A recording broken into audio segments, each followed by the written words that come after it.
কবের মধ্যে তারা নির্বাচন নিয়ে ভাবছে, এটা যদি তারা আরেকটু পরিষ্কার করত, তাহলে আমার মনে হয় দেশের মানুষ আরো অনেক বেশি আশ্বস্ত হতো। আমরা একটি প্রাথমিক ধারণা পেয়েছি নির্বাচনটি কবে হতে যাচ্ছে। এটি একটি ভালো খবর নিঃসন্দেহে।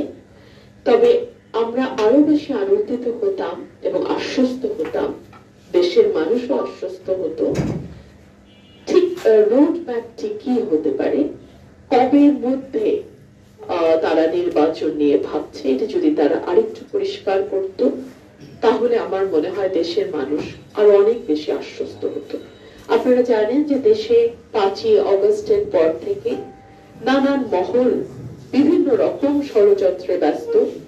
তারা এই সরকারকে একদিনের জন্য শান্তিতে দেশ পরিচালনা করবে এই সুযোগ দিতে রাজি না।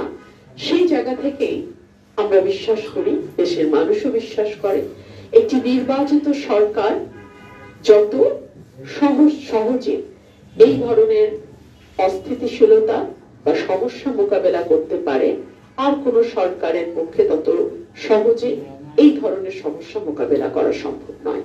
সুতরাং দেশের স্বার্থে, মানুষের স্বার্থে একটি নির্বাচন যত দ্রুত সম্ভব দিলে সেটা সকলের জন্যই মঙ্গলজনক হবে। দ্বিতীয়ত হচ্ছে, আমরা দেখেছি একটা অর্থনৈতিক স্থবিরতা আমরা লক্ষ্য করছি, দেশি বিদেশি বিনিয়োগ কিন্তু সেভাবে হচ্ছে না।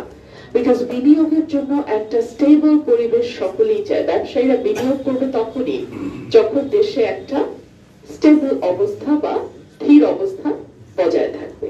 সো সেই দিক থেকে চিন্তা করলেও নির্বাচিত সরকারের কিন্তু কোনো বিকল্প নেই। সুতরাং আমরা আশা করব এই অন্তর্বর্তীকালীন সরকার আমাদেরকে একটি রোড ম্যাপ দেবে, কি কি সংস্কার তারা কতদিনের মধ্যে সম্পন্ন করে মানুষের ক্ষমতা মানুষের হাতে ফিরিয়ে দেবে, এটা আমাদের একটি প্রত্যাশা।